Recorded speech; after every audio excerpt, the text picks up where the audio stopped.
Some things in life are constants. Mountains, rivers, sky. But not on that particular December day. A glimpse at the world from my bedroom window had become an essential part of waking up. I needed to face a new day with a sense of permanence in a world gone wobbly. I needed to know that the mountains hadn't roamed away during the night, the creek was right where I'd left it, and the sky hadn't fallen just yet. It reminded me that while some things changed, the best did not. The sense of stability I relied upon evaporated that morning. A peek through the shade by my bed revealed a world more foreign than familiar. The sharp edges of my reality had been rubbed smooth by some unseen hand. The mountains had been uprooted and planted elsewhere. The creek had disappeared behind a wall of white, and the sky had indeed fallen. "Sweet fancy, Moses," I whispered. "What's the matter?" my wife murmured, rolling over on an elbow to look at me. Abby pushed back the blonde locks that a night's worth of sleep had drawn over her eyes. She laid a warm hand on my shoulder and countered the chill of the glass. The same hand that had held my own through weeks of countless prayers and long talks. The one she would slip around me as we lay in bed trying to keep together what was unraveling. I loved that hand. "It's snowing," I said. "Hard. Got to be 6 inches on the ground already." Abby smiled. "Thought Frank said flurries." Frank is the local Channel 3 weatherman. Just 8 hours earlier, he had dispensed the standard ho-hum forecast for December in Virginia. "We have a 30% chance of scattered flurries overnight, with little or no accumulation. No worries, folks."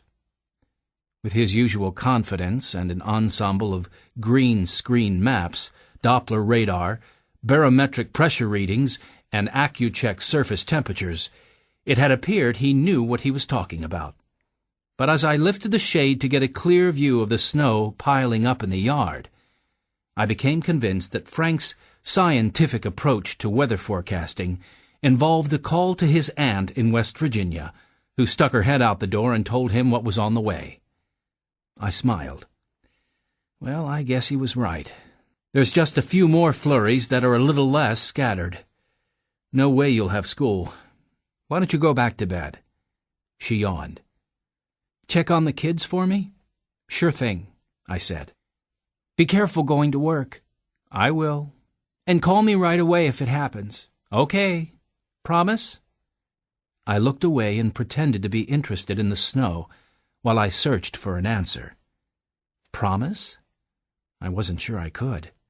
It could happen that day, or the next, or the week after that. It had become so big and scary, I wasn't sure I could call her right away if it came. I patted her hand. "Don't worry, Abby," I said.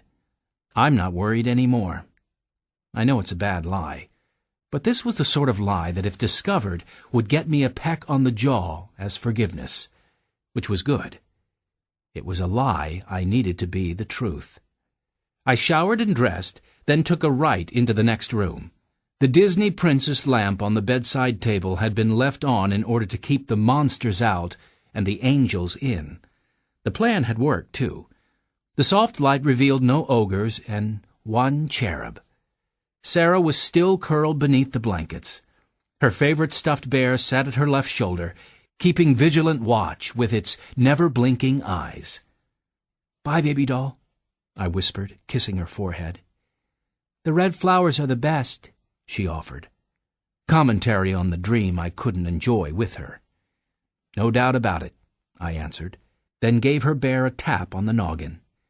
In the bed next door, my son Josh had managed to flip himself over and upside down, leaving half his body exposed over the edge in a daring display of balance. His blue blanket still lay tucked into the back of his shirt, a leftover prop from our Superman story the night before. I scooped him up and secured him under the blankets. When Sarah was born, I was convinced the most difficult task for any father was to raise his daughter to be a woman. But then Josh came along, and I knew better. I knew it was much harder to raise a boy to be a man, especially when I considered the rocky road I had traveled to get there myself. I leaned close. "Have a great day, little bear."